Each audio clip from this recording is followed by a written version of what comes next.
അൽഹംദുലില്ലാഹി റബ്ബിൽ ആലമീൻ. ബഹുമാനാദരവുകൾ നിറഞ്ഞ ഉസ്താദുമാരെ, വിധികർത്താക്കളെ, മറ്റു പ്രിയപ്പെട്ട സുഹൃത്തുക്കളെ, ഉമ്മപെങ്ങന്മാരെ, ഇംസോഫീനിൻ്റെ ഈ വേദിയിൽ നിങ്ങൾക്ക് വേണ്ടി സന്തോഷമാണ് ഇസ്ലാം എന്ന വിഷയത്തെ ആസ്പദമാക്കി ഏതാനും ചില വരികൾ പറഞ്ഞുകൊണ്ട് ഞാൻ എൻ്റെ വാക്കുകൾക്ക് വിരാമം കുറിക്കാം. നാഥൻ തൗഫീഖ് നൽകട്ടെ. ആമീൻ. നമുക്കറിയാം, സന്തോഷം എന്നുള്ള വാക്ക് നമ്മുടെ മനസ്സിലേക്ക് ആദ്യമായി കേൾക്കുമ്പോൾ തന്നെ, നമ്മുടെ മനസ്സിലേക്ക് ഉള്ളിലേക്ക് കയറുമ്പോൾ തന്നെ വരുന്ന ഒരാശയമുണ്ട്, ഒരാനന്ദം എന്നത്. എന്നാൽ കേവലം സന്തോഷമുള്ളത് ഒരു ആനന്ദം മാത്രമല്ല, അതൊരു മനുഷ്യൻ്റെ ഹൃദയത്തെയും അവൻ്റെ ആത്മാവിനെയും ഒരു നിമിഷത്തിലേക്ക് കുളിർമയിലാഴ്ത്തുന്നുണ്ട്. അങ്ങനെയുള്ള ആത്മമാധുര്യത്തിൻ്റെ പേരാണ് ഇസ്ലാം എന്നുള്ളത്. ഇസ്ലാം കേവലം ഒരു മതം മാത്രമല്ല, മറിച്ച് വേ ഓഫ് ലൈഫ് എന്നതും കൂടിയാണ്. ഞാനിത് പറയാൻ കാരണം, മനുഷ്യനെ മനുഷ്യനായി കാണാൻ പഠിപ്പിക്കുന്ന, കരുണയെ കിരീടമായി കാണുന്ന, നീതിയെ അടിസ്ഥാനമാക്കിയും അതിനെ ഉൾക്കൊള്ളുകയും ചെയ്യുന്ന ഒരു സമ്പൂർണ്ണ ജീവിതത്തിൻ്റെ മാർഗദർശനമാണ് പരിശുദ്ധ ഇസ്ലാം എന്നുള്ളത്.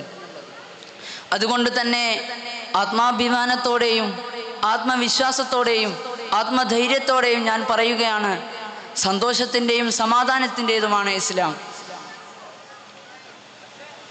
പ്രിയപ്പെട്ടവരെ, ഒന്ന് ശ്രദ്ധിക്കാനുണ്ട്. ഒരു ഭാഗത്ത് ടെക്നോളജി വളരുന്നുണ്ട്, മറുഭാഗത്ത് സയൻസ് മുന്നേറുന്നുണ്ട്. എന്നിട്ടും എന്ത് ലാഭമാണ് കിട്ടിയത്? മനുഷ്യ മനസ്സുകളിൽ ഇന്നും വിദ്വേഷവും വെറുപ്പും കൊലയും കോലാഹലങ്ങളും മാത്രം. ഈ ഒരു സന്ദർഭത്തിലാണ് സന്തോഷവും സമാധാനവും ഇല്ലാതാകുന്നത്. ഇവിടെയാണ് പരിശുദ്ധമാക്കപ്പെട്ട ഇസ്ലാം നമ്മോട് പറയുന്നത്, നീ ആദ്യം മനുഷ്യനാവുക. പരിശുദ്ധമാക്കപ്പെട്ട ഖുർആനുൽ കരീമിൽ പറയുന്നുണ്ട്, നീ ഒരു മനുഷ്യനെ രക്ഷിച്ചാൽ മുഴുവൻ മനുഷ്യരെയും രക്ഷിച്ചതുപോലെയാണ്. ഇത്രമേൽ ഒരു ഹ്യൂമാനിറ്റി ഉള്ള ഒരു ഊർജമുള്ള വാക്ക് ഏത് വേദഗ്രന്ഥമാണ് നമുക്ക് നൽകാനുള്ളത്? പ്രിയപ്പെട്ടവരെ, ഇസ്ലാമിൻ്റെ സന്തോഷവും മാധുര്യവും അത് നിലകൊള്ളുന്നത് ഇസ്ലാമിൻ്റെ അനുകമ്പയിലാണ്. നമുക്കറിയാം, പ്രവാചകൻ മുഹമ്മദ് മുസ്തഫ സല്ലല്ലാഹു അലൈഹി വസല്ലമ തങ്ങൾ 1400 വർഷങ്ങൾക്ക് മുമ്പ് പറഞ്ഞിട്ടുണ്ട്, ശത്രുവിനോട് പോലും മിത്രമായി പെരുമാറുക. അതോടൊപ്പം തന്നെ നിങ്ങളിലുള്ള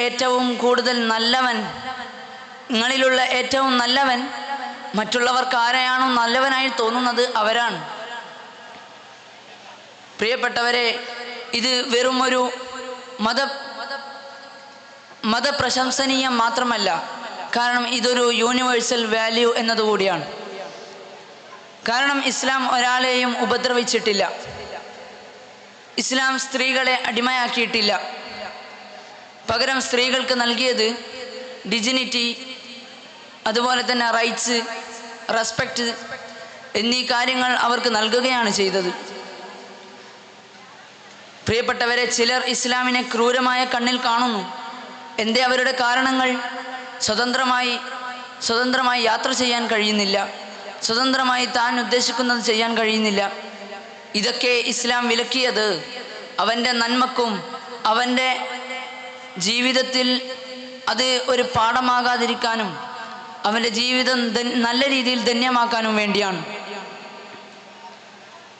ഇസ്ലാമിൻ്റെ മറ്റൊരു പ്രത്യേകത അതിൻ്റെ വിധി നിർണയിക്കുന്ന കാര്യത്തിലാണ്. ഇസ്ലാമിൻ്റെ വിധിയിൽ കറുത്തവൻ, അതുപോലെ ദരിദ്രൻ എന്നിങ്ങനെയൊന്നും എഴുതി വച്ചിട്ടില്ല.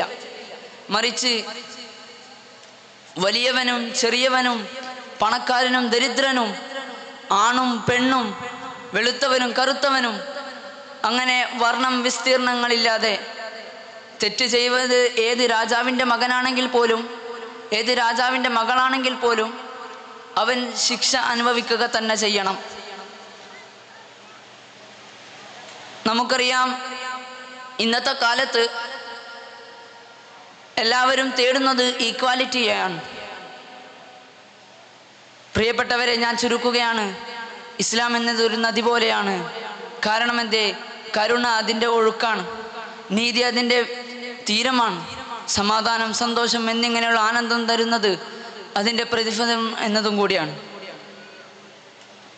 പ്രിയപ്പെട്ടവരെ, ഞാൻ നിർത്തുന്നു. ഇതിലുള്ള ആകെ തുക എന്ന് പറയുന്നത് ഇസ്ലാമിനെ ആരും ഇന്നേ വരെ ഒരു ഉപദ്രവകാരിയായിട്ടുള്ള ഒരു സംഭവമായി ഇന്നേ വരെ പ്രഖ്യാപിച്ചിട്ടില്ല. ഞാൻ നിർത്തുന്നു. ആഖിറു ദഅവാന അനിൽ ഹംദുലില്ലാഹി റബ്ബിൽ ആലമീൻ. അസ്സലാമു അലൈക്കും വറഹ്മത്തുള്ളാഹി വബറകാതുഹു.